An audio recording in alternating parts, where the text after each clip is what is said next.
Lucas capítulo 24. Já vamos ler a mensagem de Deus nessa noite. Versículo 28. Glória a Deus. Versículo 28 diz assim: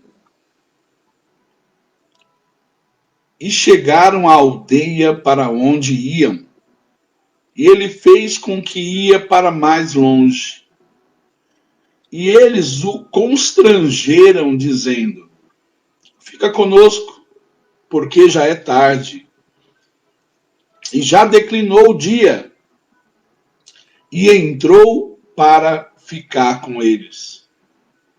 E aconteceu que, estando com eles à mesa, tomou o pão, e tendo dado graça, o partiu e deu-lhes. E abriram-se os olhos, então o conheceram, e ele desapareceu. E disseram um para o outro: Porventura não ardia em nós o nosso coração, quando pelo caminho nos falava e quando nos abria as Escrituras? Quem sabe a tradução da sua Bíblia seja um pouco diferente da minha, mas nós iremos entender claramente aquilo que o Senhor ele estará falando conosco nessa noite. Irmãos, nós encontramos aqui um texto conhecido falando de um acontecimento que aconteceu após Jesus ter morrido e ter ressuscitado ao terceiro dia. Nós vamos ver que após Jesus ter ressuscitado, a Bíblia Sagrada diz que ao terceiro dia subiram as mulheres, e as mulheres, Maria Madalena, nós vemos ali Joana e a Maria, mãe de Tiago, elas subiram ao terceiro dia para levar especiarias, para lavar o corpo. E a Bíblia Sagrada diz que quando elas chegaram lá, elas viram ali a sepultura aberta. E a Bíblia Sagrada vai dizer que elas encontraram dois anjos, dois homens ali. E aqueles homens, disseram para ela: Por que buscais o vivente dentre os mortos? Ele não está mais aqui, mas ele já ressuscitou. Irmãos, aquelas três mulheres, elas desceram e foram ali avisar os discípulos o que estava acontecendo, que a pedra já não estava mais na porta. E a Bíblia Sagrada vai dizer que Pedro e João correram até o sepulcro para ver o que estava acontecendo. João chegou primeiro, ele olhou, mas meio temeroso, não quis entrar no sepulcro, o sepulcro já aberto. Mas logo após chegou Pedro. Pedro ele era mais ousado, e a Bíblia Sagrada diz que Pedro olhou, não somente olhou, mas entrou dentro do sepulcro e realmente ele constatou que Jesus não estava mais lá. Porém, ele olhando, ele viu os lençóis jogados no chão e os lençóis dobrados à parte. Nós vemos que esse lençol dobrado à parte, para quem não conhece a história judaica, era um sinal que Jesus estava dizendo ali para os discípulos, um sinal que Jesus deixou para eles, que também nos deixa nos dias de hoje esse mesmo sinal, nos trazendo essa mensagem, nos fazendo lembrar. No costume judaico havia um costume na época de quando o seu senhor ele estava fazendo uma refeição, ele tinha ao lado do seu prato um lenço. E o seu servo, aquele que servia o seu senhor, ele olhava de longe o seu senhor fazendo a refeição, e quando o seu senhor pegava aquele lenço que estava dobrado, e ele limpava as mãos, limpava a boca, o seu servo ele entendia que, e ele lançasse ali o lenço ali na mesa, o seu servo entendia que seu senhor estava satisfeito, e que aquele era um sinal para que o seu servo viesse recolher os pratos da mesa, para que seu senhor ficasse mais à vontade. Mas se porventura o seu senhor pegasse o lenço e ali lavasse as mãos, enxugasse a boca e dobrasse novamente o lenço e colocasse o lenço no lugar, o seu servo ele entendia que o seu senhor, ainda que ele levantasse da mesa após ter deixado o lenço dobrado, após ele se levantar da mesa, mesmo assim o seu servo entendia aquela mensagem. O seu senhor estava dizendo para ele: eu ainda não acabei. Eu ainda não estou satisfeito. Ele está dizendo: ei, eu ainda vou voltar para terminar o que eu comecei. Era um sinal que Jesus deixou ali através daquele lenço, dizendo assim que ele foi, mas ele vai voltar. O lenço estava dobrado. E Jesus ele irá voltar. Ele nos deixou a promessa dizendo: não turbeis o vosso coração, credes em Deus, credes também em mim, na casa do meu Pai há muitas moradas. Senão não vou lhe teria dito, vou eu preparar lugar, mas novamente eu voltarei para buscar vós, para que onde eu estiver estejais vós também. Só nos deixou essa promessa. Então ele foi, mas ele está dizendo, através daquele sinal do lenço dobrado no sepulcro, ele estava dizendo aos seus discípulos: ei, eu fui, mas eu voltarei. Eu vou voltar. Eu não acabei ainda. Ainda não é o fim.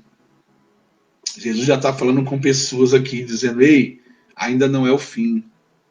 Ainda não acabou. Às vezes, quem sabe você está aí achando que acabou, que não tem mais jeito, se eu dizendo: ei, ainda não. Deus ainda tem muitas coisas para fazer na sua vida. A Bíblia Sagrada vai dizer, irmãos, que naquele tempo, logo depois desse acontecimento, a Bíblia vai dizer que dois discípulos, um chamado Cleopas e outro, a Bíblia não menciona o nome, mas alguns historiadores dizem que era até o próprio Lucas. Mas isso não é uma certeza. Esses dois discípulos, após Jesus ter partido, a Bíblia Sagrada vai dizer que eles, vendo ali que Jesus tinha morto e já o terceiro dia, a única coisa que eles tinham era a testemunha de mulheres que desceram, que disseram: olha, nós vimos lá o anjo, os dois anjos, o sepulcro está aberto e eles disseram para nós que Jesus vive. Porém, naquele tempo, irmão, o testemunho de mulheres não era válido, não tinha valor nenhum. As mulheres naquele tempo eram desprezadas, elas não tinham voz para nada. Mas Jesus escolheu elas para aparecer. Nós sabemos que a primeira aparição de Jesus foi para Maria Madalena. Maria Madalena foi a primeira mulher que viu Jesus depois da ressurreição. E ali elas desceram, vendo aqueles anjos desceram, mas os discípulos só tinham aquele testemunho. Veio umas mulheres disseram que viram ele, que ele vive. Seus discípulos falaram, mas ele morreu. E a Bíblia Sagrada vai dizer que eles estavam descendo a Emaús. Quem sabe eles moravam ali em Emaús. Mas quando eles foram chamados para ser discípulos de Jesus, irmãos, a Bíblia Sagrada vai dizer que Jesus falou assim que aquele que quiser seguir, ele tem que deixar tudo. O Filho do Homem não tinha nem onde reclinar a sua cabeça. Então, aonde Jesus ia, os discípulos estavam com ele. Aonde Jesus dormia, eles dormiam. Aonde Jesus comia, eles comiam. Eles estavam com Cristo. E eles não tinham por que olhar para trás, porque para eles nada faltava. Eles tinham tudo com Jesus. Mas a Bíblia Sagrada vai dizer que em meio a algumas razões, alguns acontecimentos, por Jesus ter morrido, aconteceu algumas coisas que fez com que eles olhassem para trás e voltassem pelo caminho de Emaús, que a Bíblia Sagrada vai dizer que a distância era aproximadamente de 11 quilômetros ali de Jerusalém, onde ele estava, para a cidade de Emaús. A palavra Emaús, irmão, significa águas termais, águas curadoras, águas saradoras, águas que curam. Aqueles homens estavam com o coração ferido, estavam tristes. Se você ler o texto, você vai ver que eles estavam descendo, falando sobre o mestre, e eles estavam tristes, a Bíblia vai dizer. A tristeza deles é a primeira razão que fez com que eles estivessem voltando para trás. Voltando ali para Emaús. Eles queriam simplesmente ter o seu coração acalentado. Eles simplesmente estavam buscando algo para cicatrizar aquelas feridas que eles estavam ali, né, no seu coração. Eles estavam tristes. A Bíblia vai dizer que eles estavam desapontados, eles estavam frustrados. A Bíblia vai dizer também que eles estavam sem esperança nenhuma mais, eles estavam desesperançosos. E por último, eles estavam cegos espiritualmente. A Bíblia vai dizer que o Deus desse século ele tem cegado o entendimento de muitos. Ele não tem cegado só a visão, ele tem cegado o entendimento de muitos. Eles estavam com a cegueira não somente espiritual, não somente nos seus olhos, mas eles estavam com a sua cegueira mentalmente falando, no seu entendimento. A Bíblia Sagrada vai dizer que eles estavam ali descendo a caminho de Emaús. E Jesus apareceu para eles. Como um peregrino e eles não o reconheceram. E Jesus ali no meio deles, ali caminhando com eles, e aí, do que vocês falam e discutem, sobre que assunto? E um deles assim, vós não sabeis o que aconteceu? Vós não ouviste falar o que tem acontecido? Tu és peregrino nessa terra? Irmão, e eles olhando para aquele homem, eles não perceberam que era um mestre. Existem situações em nossas vidas que às vezes faz com que nós não enxergamos que Jesus está pertinho de nós. Quem sabe você que está me ouvindo agora, me assistindo aí pela internet, quem sabe tem situações que você tem passado que talvez você tenha falado, eu estou sozinho, Jesus não olha mais para mim, Jesus não fala mais comigo, Jesus me desamparou. Mas ele diz na sua palavra, estarei convosco todos os dias até a consumação do século. Maria Madalena, quando Jesus apareceu para ela, aquela situação de perda, ela tinha perdido o seu Senhor. Ela estava desesperada. Fez com que ela também não conhecesse. Ela olhou para Jesus e achou que Jesus era o hortelão. Era aquela pessoa que tomava conta, dizendo, ei, onde é que você colocou o corpo do meu mestre? Me fala. Eu quero o corpo dele. Me fala onde é que ele está. Não conhecendo que era o mestre. Existem situações que muitas vezes faz com que as pessoas não entendam que Jesus, mesmo no silêncio, ele está pertinho de nós. Ele está pertinho de você, mesmo nessas lutas que você tem passado, mesmo nesses momentos de tristeza, nesses momentos de desesperança. A Bíblia Sagrada diz, irmãos, que eles estavam ali frustrados. Eles contando ali para Jesus que para eles era um peregrino. Olha que coisa interessante. Disseram assim, olha, você não ouviu falar de Jesus, um homem poderoso em palavras e obras, um profeta. Irmãos, outra hora, quando eles estavam com o mestre, eles diziam, esse é o Messias esperado, esse é o Filho de Deus, esse é aquele que os profetas falavam que viria, e eles falavam que ele era o Messias, mas após Jesus ter morrido, e eles encontrando esse peregrino, para vocês verem como a fé deles estavam abaladas, disseram não, ele era apenas um profeta, um homem poderoso e de boas obras. A Bíblia Sagrada diz que o peregrino, que era Jesus, falou assim, mas vós não crestes no que os profetas disseram? Vós não crestes desde o tempo dos profetas, nós vemos aqui Jesus até mesmo chamando de nécios, de coração, para que eles não cresçam que os profetas, desde o tempo de Moisés e dos profetas, eles explicavam que o que dele se achavam de todas as escrituras, que ele haveria de padecer, sofrer. A Bíblia não diz, mas quem sabe naquela conversa Jesus não falou: ei, vocês não sabem que Isaías profetizou que ele viria e ele seria levado ao matadouro como um cordeiro mudo, ele seria levado e seria sacrificado pelo amor da humanidade? Jesus estava ali, irmão, a caminho de Emaús, com aqueles dois homens desesperançosos, desacreditados, fazendo-os lembrar daquilo que Jesus tinha ensinado. Jesus estava tentando fazer com que eles voltassem às lembranças dos profetas, do que estava escrito na palavra. Jesus estava tentando os fazer lembrar de tudo aquilo que Jesus passou antes de ele ser morto.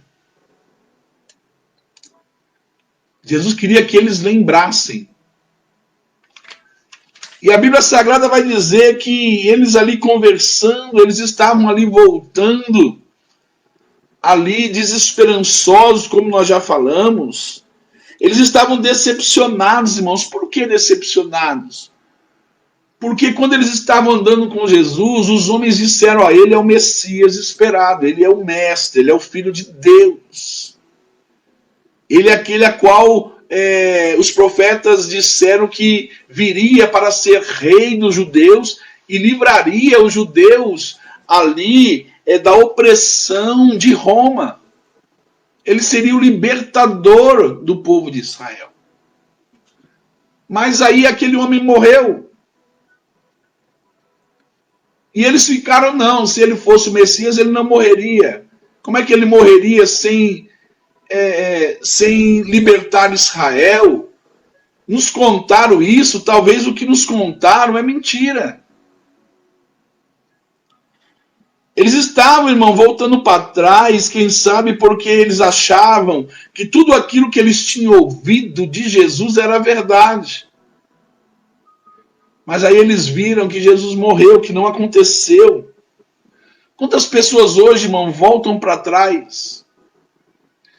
Porque eles ouvem falar de um Jesus que cura, de um Jesus que liberta, de um Jesus que muda a vida, mas eles vão para os caminhos do Senhor, eles creem nesse Jesus, eles vão para a igreja achando que a igreja é um lugar diferente, que a igreja realmente Jesus vai mudar a sua vida. Muitos ainda falsos profetas ainda dizem: ei, vocês não vão mais chorar, vocês não vão ter mais luta, vocês não vão mais, Deus vai mudar a tua vida se você vir para a igreja. E aí eles vão para a igreja e são decepcionados, porque aí as lutas vão dobrar, aí a perseguição vai dobrar, aí parece que Deus começa a moldar e começa a tirar tudo daquilo da vida dele que não agrada a Deus, que às vezes não pertencia a ele, e aí ele vai ficar frustrado. Quantos entram na igreja achando que a igreja é diferente, que as pessoas da igreja é diferente, mas eles se frustram porque eles veem que tem muitas pessoas na igreja que deveriam ser diferentes com as pessoas que estão no mundo. E quando eles olham, eles veem que tem muitos que são iguais às pessoas do mundo, ou até piores do que as pessoas do mundo. E aí eles se frustram. Eles acabam vendo coisas na igreja que ele fala: não, eu não acredito que eu estou vendo isso dentro da igreja. Não acredito que até dentro da igreja e da casa de Deus acontece isso. Eu pensei que acontecia isso só lá no mundo. Eles começam a ver coisas que começam a escandalizar, e aí eles se abatem na fé, ficam frustrados e acabam se desviando do caminho. Acabam voltando para trás. Esses homens estavam ali com o coração entristecido, porque eles queriam de verdade acreditar que Jesus ele era o Messias. Mas aí ele falou: Jesus morreu, acabou. Estavam frustrados e estavam desesperançados, estavam cegos.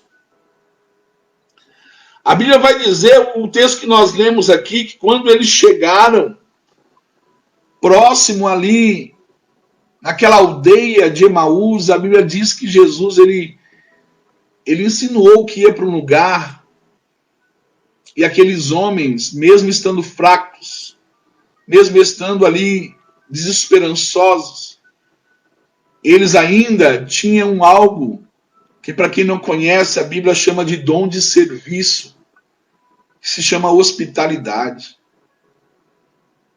Mesmo eles estando fracos ali, eles tinham esse dom de hospitalidade, dizendo: ei, já está noite, vamos pousar em casa, vamos cear. Esse cear era uma janta, não era ceia, não, irmão. Como nós vemos muitas pessoas dizer assim: ah, na hora da ceia ele pegou o pão. Não, era uma janta. Vamos lá, você come conosco, você dorme conosco, entre na nossa casa.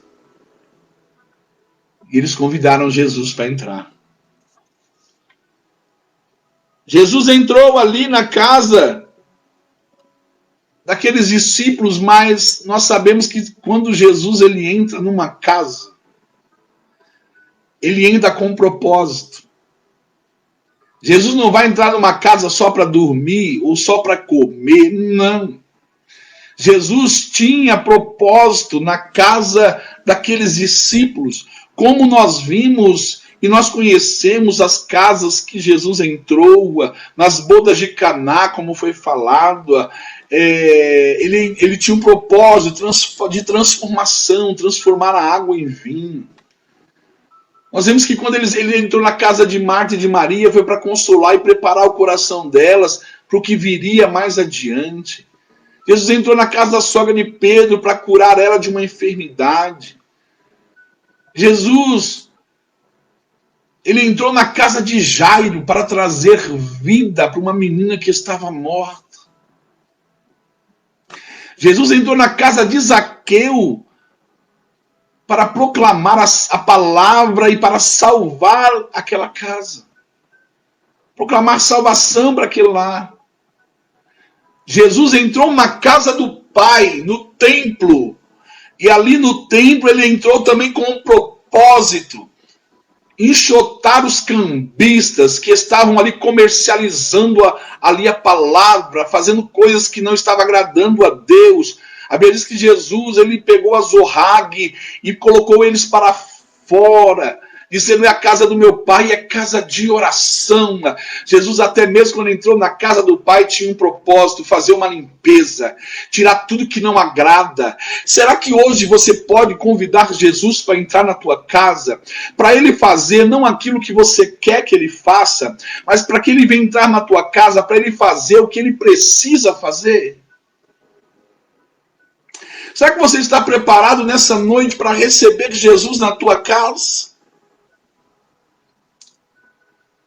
O que será que ele vai encontrar na tua casa física, aonde você mora? Você sabia que você também é o templo do Espírito Santo?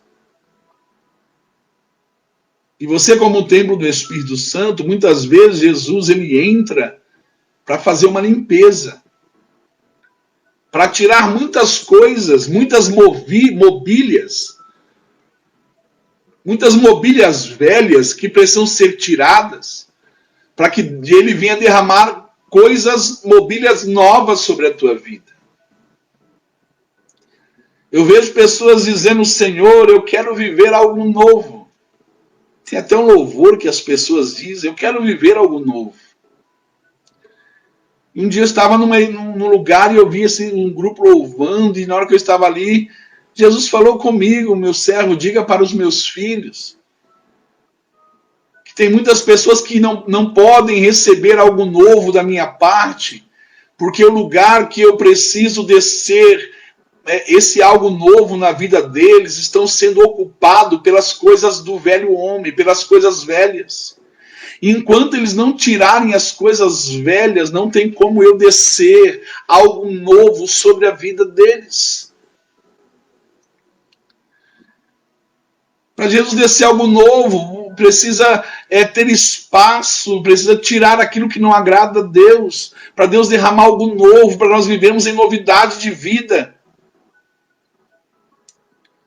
A Bíblia diz que Jesus ele teve um propósito quando entrou na casa ali dos discípulos de Emaús. A Bíblia diz que Jesus entrou, e ali a primeira coisa que eu vejo na palavra de Deus, Jesus, o primeiro propósito de Jesus entrando naquela casa porque Jesus precisava alegrar o coração daqueles homens que estavam entristecidos.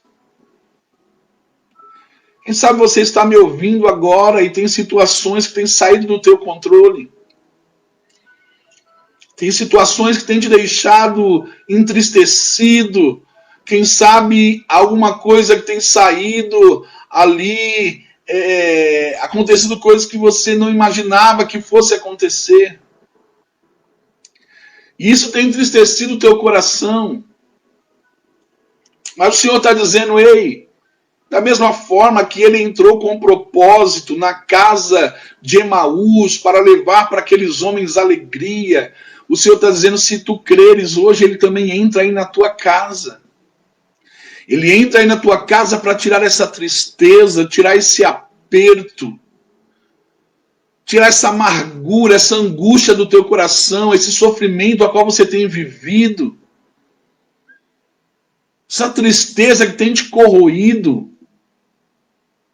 O Senhor está dizendo, se tu deixares, ele entrarás na tua casa e ele vai entrar trazendo alegria ao teu coração, ele trará alegria para a tua vida, alegria para a tua família. Esse foi o primeiro propósito que nós vemos aqui, porque Jesus entrou na casa ali dos discípulos. Eu vejo um outro propósito, qual foi, por que Jesus entrou ali? Porque Jesus precisava se revelar a eles. Precisava abrir os olhos daqueles 2 discípulos que estavam cegos espiritualmente, que estavam com o seu entendimento obscurecido. E Jesus precisava se revelar, mostrar para eles e tirar aquela escuridão ali que estava em seus olhos. Tem pessoas que às vezes você não consegue mais olhar para o alto. E a Bíblia diz que o salmista vai dizer que é do alto que vem o nosso socorro. É de lá que vai vir a tua resposta, é de lá que vai vir a tua cura, é de lá que vai vir a tua providência. Mas tem pessoas que infelizmente não conseguem mais olhar para o alto, só conseguem olhar com os olhos carnais para as coisas dessa terra. Tem pessoas que não conseguem olhar para Cristo como autor e consumador da nossa fé. Tem pessoas que quando começam a ter experiências com Deus, quem sabe até mesmo aquela que Pedro teve, andando sobre o mar, desfrutando de algo sobrenatural de Jesus, e ali, em vez de Pedro ficar olhando para Cristo, não, Pedro começou a olhar para a tempestade, começou a olhar para o vento, e ele começou a afundar. Quem sabe às vezes você está igual Pedro afundando porque você tem deixado de olhar para Jesus. Quem sabe as situações dessa vida têm te entristecido de tal forma que você também está desesperançado como aqueles homens estavam. Não acreditando mais em nada. Não consegue enxergar com os olhos espirituais. Tudo que você vê é luta, tudo que você vê é muralha, tudo que você vê é gigante, tudo que você vê é difícil. Quem sabe você está igual aqueles homens a qual ali Josué enviou, Moisés enviou para espiar a terra, Canaã. Moisés enviou 12 espias, um de cada tribo. Os 12 viram a mesma coisa. Os 12 viram a mesma coisa, porém 10 chegaram lá dizendo, não, lá não dá, lá tem gigante. A terra lá é boa, mas para a gente não dá. Se a gente entrar lá, nós vamos morrer. Olhando somente com os olhos carnais. Quem olha somente com os olhos carnais, ele tem a tendência em desistir muito fácil. Ele tem a tendência em não ser perseverante. A Bíblia Sagrada vai dizer que Josué e Caleb, quando perguntaram para eles, eles disseram, não, lá a terra é boa, lá o fruto é bom, mana, leite e mel. Tá, mas e aí? Aí que nós temos que ir, porque Deus falou que essa terra será nossa. Independente se tem gigante ou não, nós vamos perseverar, porque essa terra é nossa. Deus prometeu para nós. Olha a visão desses homens. visão de homem e de mulher de Deus precisa ser uma visão baseada na fé. Nós não vivemos mais por vista, diz a palavra, precisamos viver pela fé. E o que é a fé? A fé é o firme fundamento daquilo que você espera. E a prova e a certeza daquilo que você não viu com os seus olhos. Jesus vai falar para Tomé: Tomé, você só me disse que eu sou o seu Senhor, Tomé, porque você tocou aqui nas minhas chagas. Mas bem-aventurados são aqueles que crê, Tomé, sem ver. Nós somos esse povo que crê sem ver. Nós vivemos por fé e não por vista. Você precisa orar ao Senhor para que Ele venha derramar nos teus olhos colírio do céu. Ah, Deus vai derramar colírio dos céus nessa noite em olhos de pessoas aqui. Para que você venha enxergar o que Deus tem preparado para você lá na frente. Deus vai começar a mostrar para você, vai abrir a tua visão espiritual, para você entender que tudo isso que você está passando é simplesmente uma leve e momentânea tribulação. Mas tem um peso de glória que você irá sentir e receber adiante. Deus vai abrir a tua visão espiritual para que você venha entender que o que está além dessa luta que você está enfrentando, e o que está depois dessa muralha, que está depois desse gigante que você acha que nunca vai conseguir derrotar ele, o Senhor vai mostrar para você o que vai ter além daquilo. Mas não estou entendendo, não. Sabe o que tem depois dessa luta? Quem sabe é você ver o seu familiar salvo. É ver o seu marido salvo, ver os seus filhos salvos. É ver a sua casa salva. Quem sabe é você ver a cura da tua enfermidade. Que o médico já desenganou, que o médico disse, não tem mais jeito. É isso que o Senhor quer que você acredite. Que você olhe além daquilo que você está enfrentando. Jesus entrou naquela casa porque precisava abrir a visão espiritual daqueles moços e dizer para eles: ei, tudo que foi falado para vocês é verdade, mas eu tinha que sofrer, eu tinha que padecer, mas eu vivo. Eu estou vivo. Sabe quando Jesus se revelou a ele, irmão? A Bíblia vai dizer. Sabe que hora que foi? Que Jesus se revelou, que foi segundo o propósito, aí que Jesus entrou ali, foi quando deram o pão para ele dar graças. Irmão, normalmente quando nós oramos, nós dizemos: Senhor, graças te damos por esse alimento. Nós dizemos: Jesus, nós te agradecemos por esse alimento. Mas, naquele dia, não eram eles que iam dar graça. Quem ia dar graça pelo pão era o filho. E quando o filho levanta o pão para dar graça, ele não diz: Senhor, graças te dou. Ele não diz: Deus, graças te dou. Quando ele levanta o pão para dar graças, ele diz: Pai, graças te dou. E quando ele disse isso, os olhos daqueles homens voltaram a enxergar. E eles começaram a ver, procuraram Jesus, e a Bíblia vai dizer que Jesus desapareceu. Jesus se revelou a eles ali. Jesus se revelou. A Bíblia Sagrada vai dizer que eles procuraram Jesus, Jesus já não estava mais. E sabe o que aconteceu? A Bíblia vai dizer que olhou para o outro e disse assim, que foi a terceira coisa que Jesus foi fazer. Sabe o que Jesus foi fazer?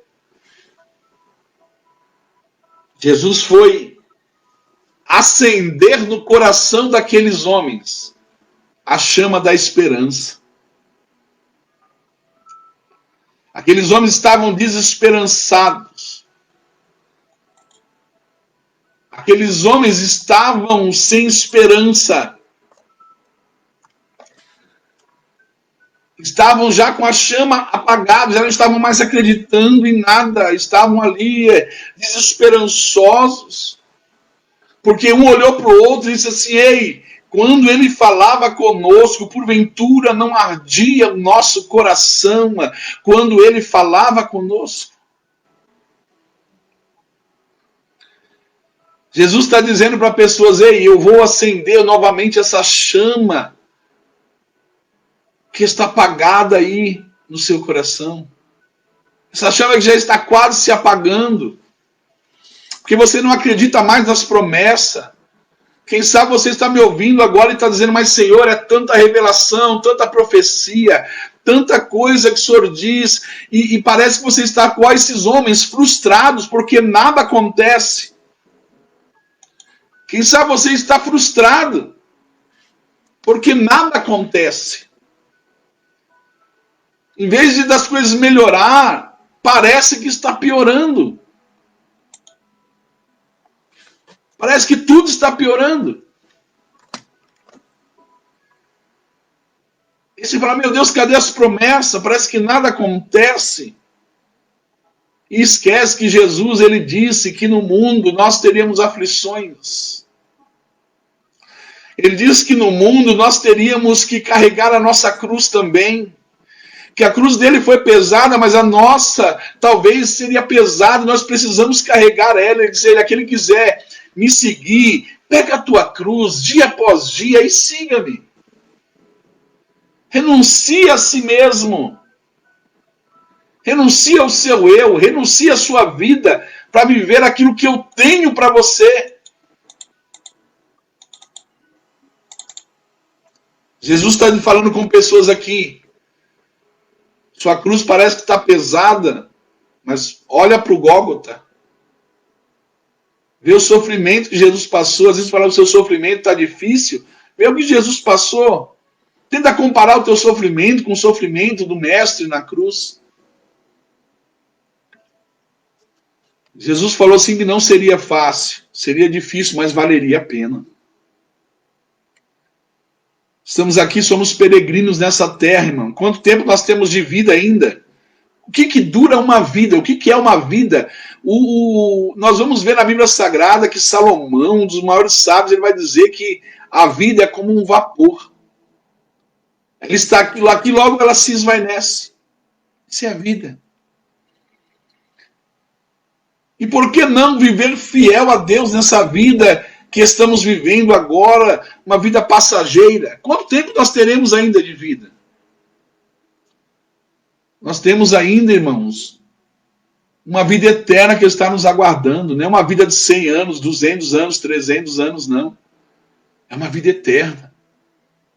Tem gente que não vive até os 80, não vive até os 100 anos, estão partindo para o Senhor logo. Estão morrendo. Por quê? Porque o propósito dele já se findou. E um dia o meu propósito seu também vai se findar. Mas nós temos que ser fiel a Deus, ser testemunha de Cristo aqui na terra,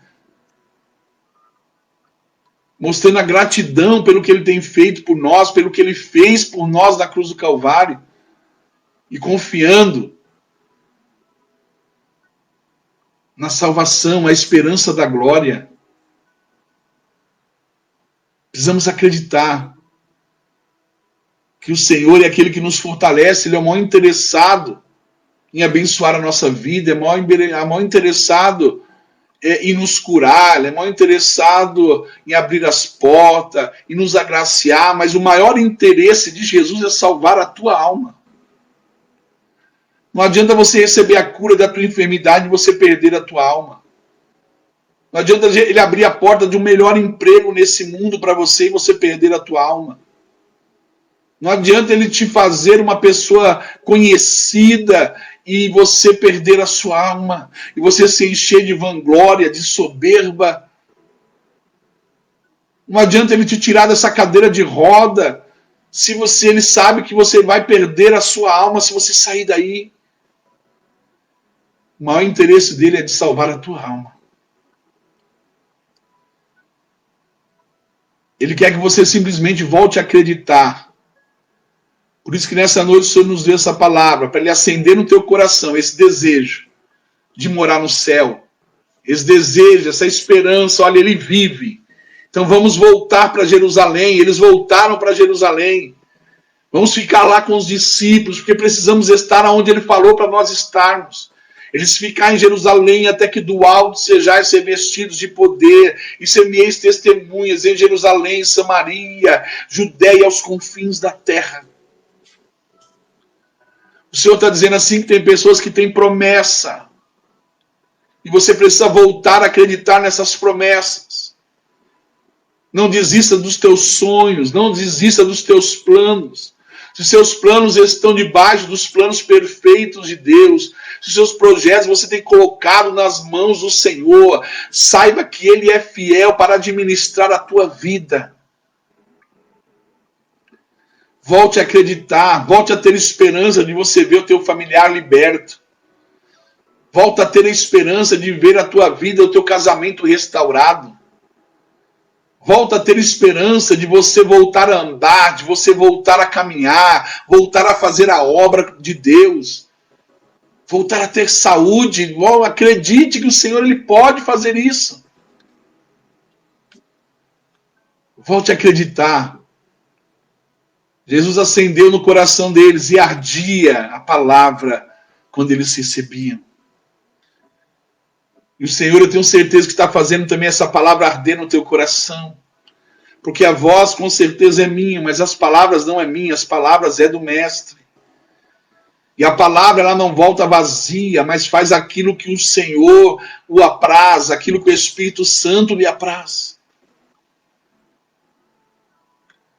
O Senhor quer alegrar a tua vida.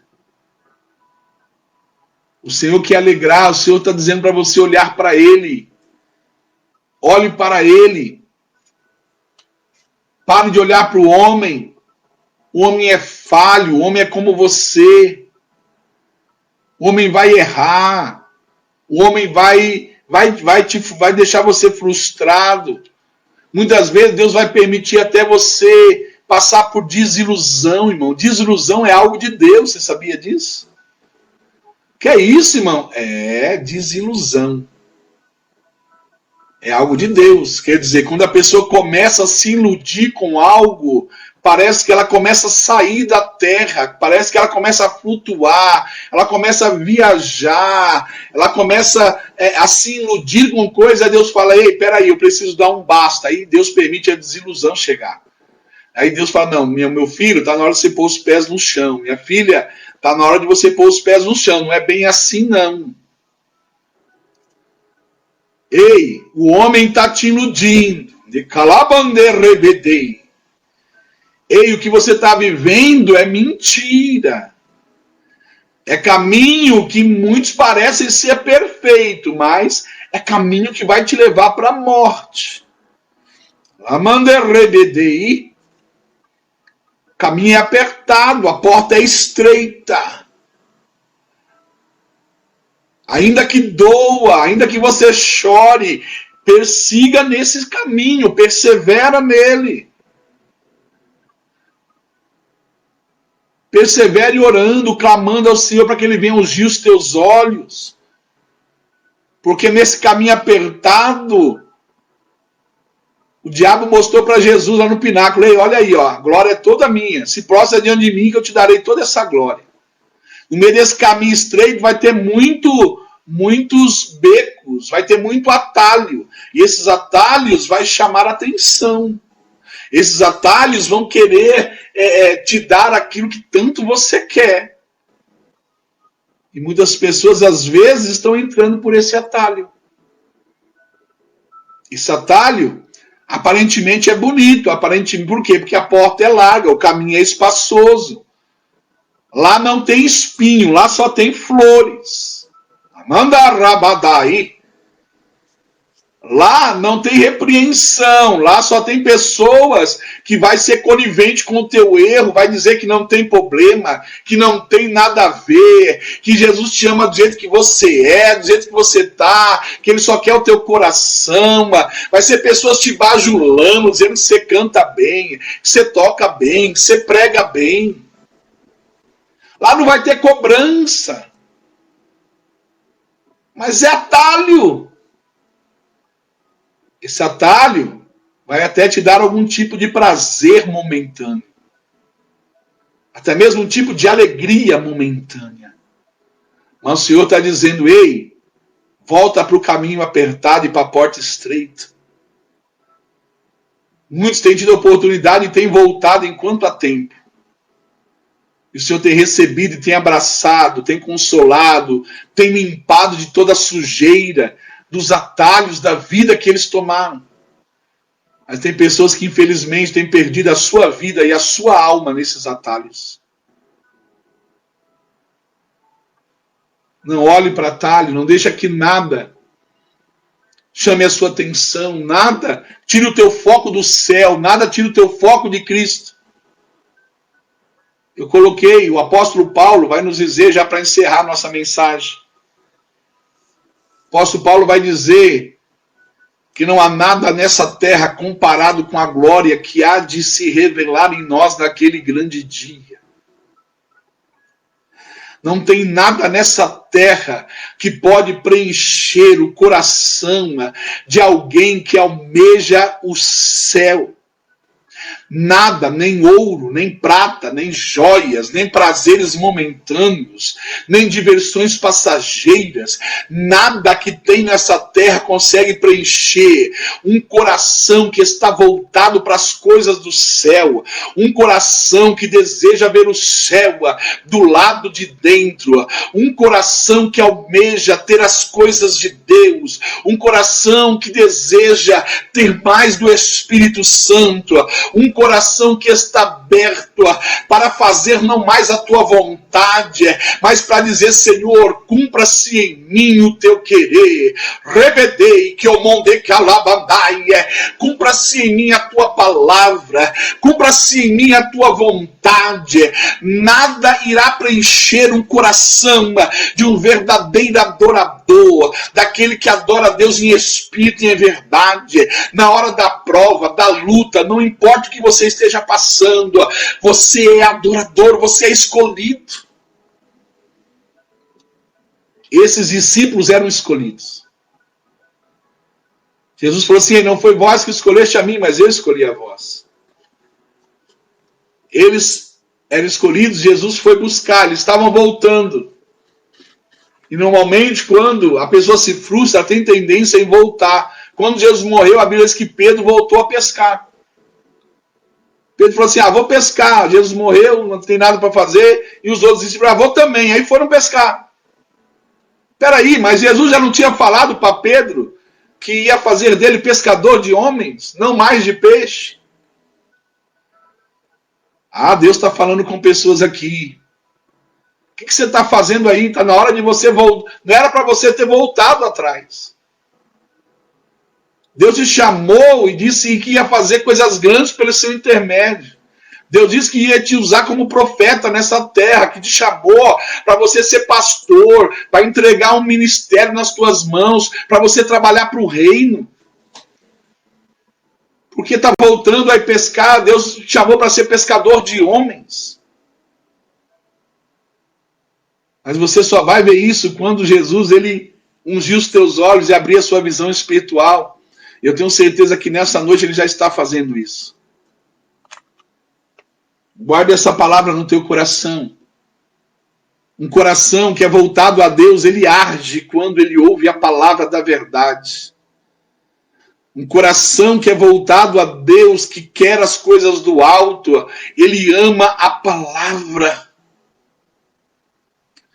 Ele ama a palavra da verdade. Guarde essa palavra. Eu tenho certeza que o Senhor já está acendendo chama no coração de muitas pessoas aqui. Está dizendo para você, não está na hora de parar, e nem muito menos de voltar para trás. Está na hora de você conseguir, de você perseverar. Continua no caminho apertado e estreito. Sabe por quê? Porque a recompensa é um lugar onde não haverá mais choro. Não haverá mais dor. Não haverá mais tristeza. Como diz o louvor, não haverá mais noite de calabandai. e o Senhor enxugará dos nossos olhos todas as lágrimas. Esse é um lugar que está nos preparado. Paulo falou: eu não digo que alcancei, mas eu estou a caminho, lutando de glória em glória, para alcançar o prêmio da minha soberana vocação. Porque lá no céu eu tenho certeza que tem preparado para mim uma coroa de justiça. Não somente para mim, Paulo disse, mas para todos aqueles que amam a vinda do Senhor. Você tem amado a vinda do Senhor? Você tem desejado a vinda do Senhor? Você tem orado dizendo: Maranata, Maranata, hora vem, Senhor Jesus? Você está preparado para encontrar com o noivo? Jesus hoje ele entra na tua casa para fazer mudança. Ele entra na tua casa para colocar alegria. Ele entra na tua casa para poder abrir os teus olhos espirituais. E ele também entra na tua casa para acender essa chama de esperança. Para dizer para você que Jesus, ele é a nossa esperança. Não perca Jesus, não perca a esperança. Que Deus abençoe a todos.